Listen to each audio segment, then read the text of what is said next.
नमस्कार मित्रांनो, मी आहे मीनाक्षी. आजचे आपले थोर संत आहेत संत गोरोबा काका, म्हणजेच संत गोरा कुंभार.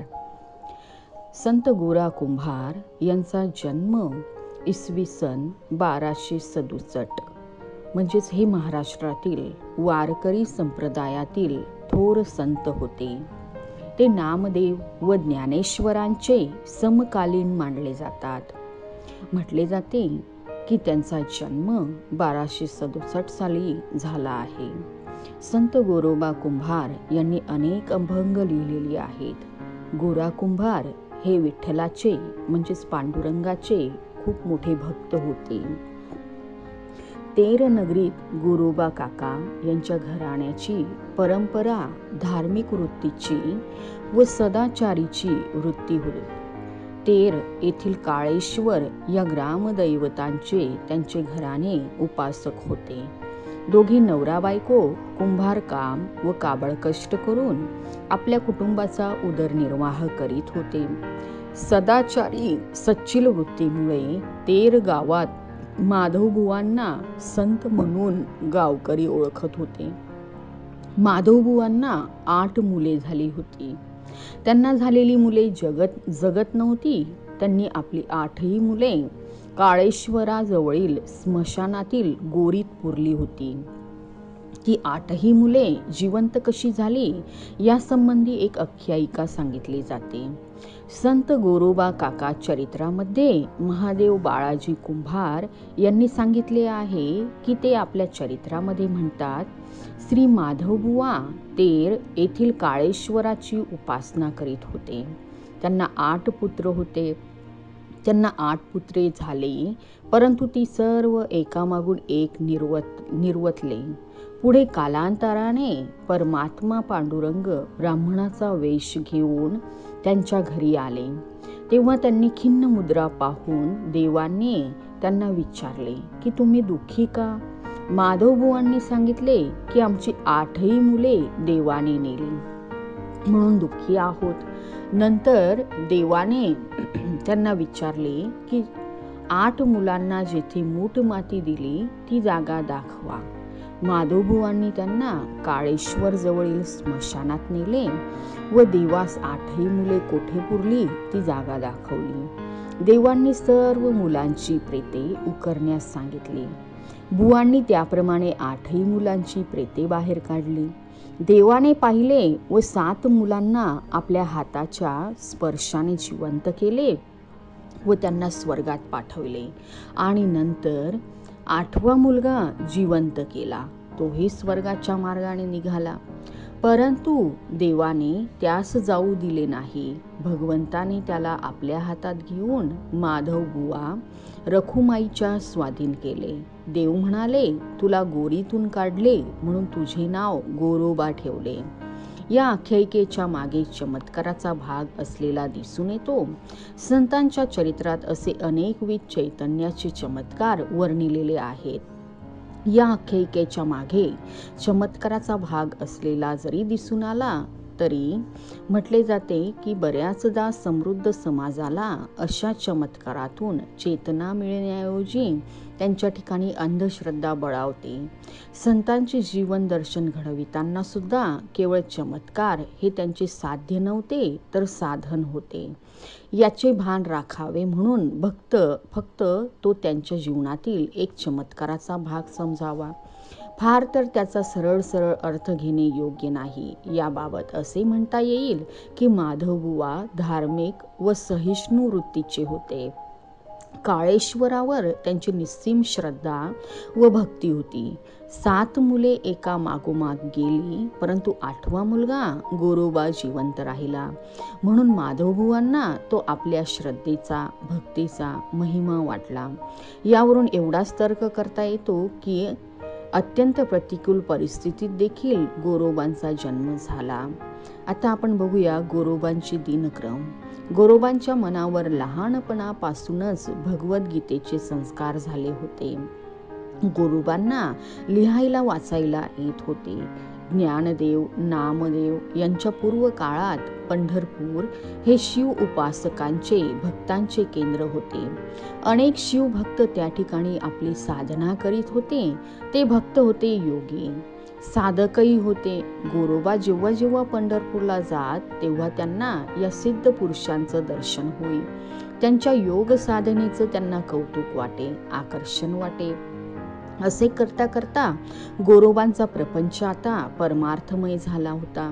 गोरोबा सकाळी उठून आंघोळ करून देवाची पूजा करणे, नंतर नामस्मरण करावं आणि ध्यानात पांडुरंगाचं रूप साठवून त्याला मनी मानसी मुरवून घ्यावं आणि मग निहारी करून कामाला लागावं, असा त्यांचा सकाळचा दिनक्रम असे. दुपारचे जेवण झाल्यावर गोरोबा जरा विश्रांती घेत. ही विश्रांती म्हणजे झोप घेणे नव्हे, तर घराच्या ओसरीवरच्या खांबाला टेकून देवाचे नामस्मरण करीत अभंग म्हणीत विश्रांती घेणे. त्यामुळे त्यांच्या चित्ताला एक समाधानही मिळत. असे पुन्हा लगेच मोठ्या जोमाने कामाला लागत. ते दिवस मावळेपर्यंत. दिवस मावळल्यानंतर हातपाय धुवून पुन्हा घराच्या ओसरीवर एक तारीवर चिंपळ्याच्या साथीने भजन सुरू होई आणि रात्रीच्या जेवणाच्या वेळी ते थांबे आणि रात्रीचे जेवण झाल्यानंतर पुन्हा भजन सुरू होई. शेजार पाजारा ही मंडळी त्यात सामील होत. नंतर परमेश्वराचे नामस्मरण करीत ते झोपी जात.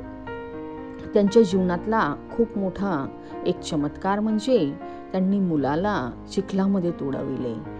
तर एके दिवशी गोरोबा पायाने चिखल तुडवीत होते.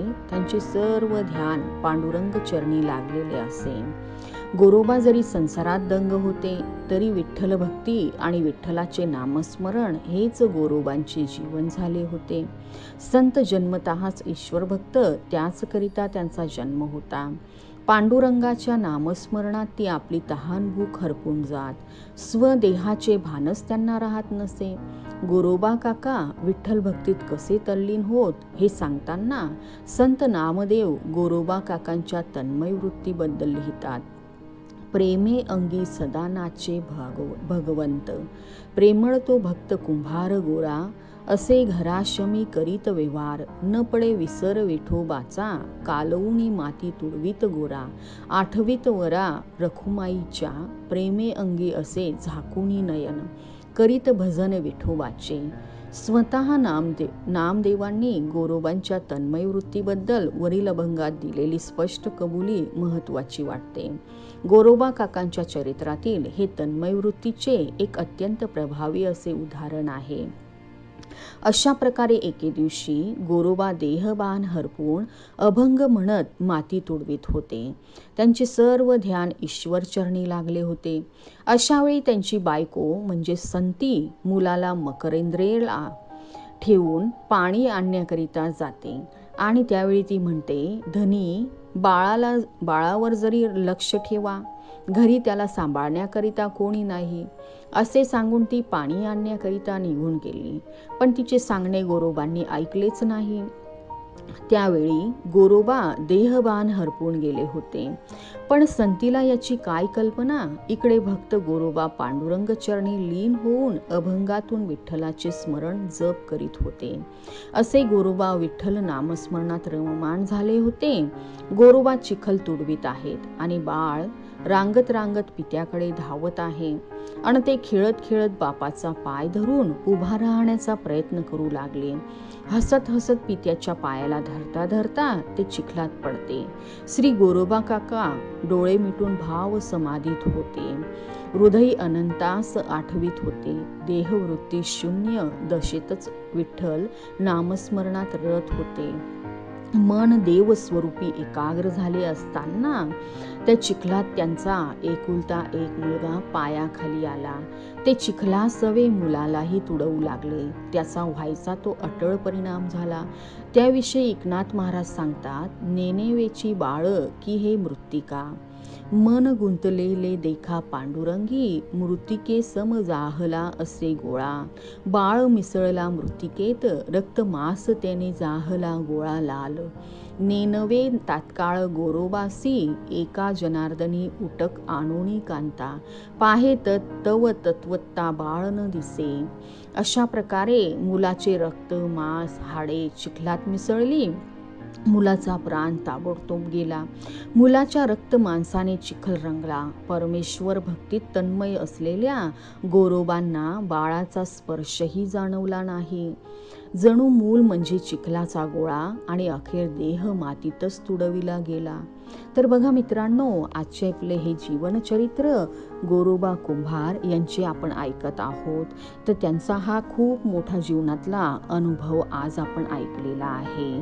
तर मित्रांनो, याच्यातून आपण एकच शिकतो आहोत की जीवनामध्ये तन्मयतेने आणि संपूर्ण समर्पण भावाने गोरोबा काकांनी भक्ती केलेली आहे.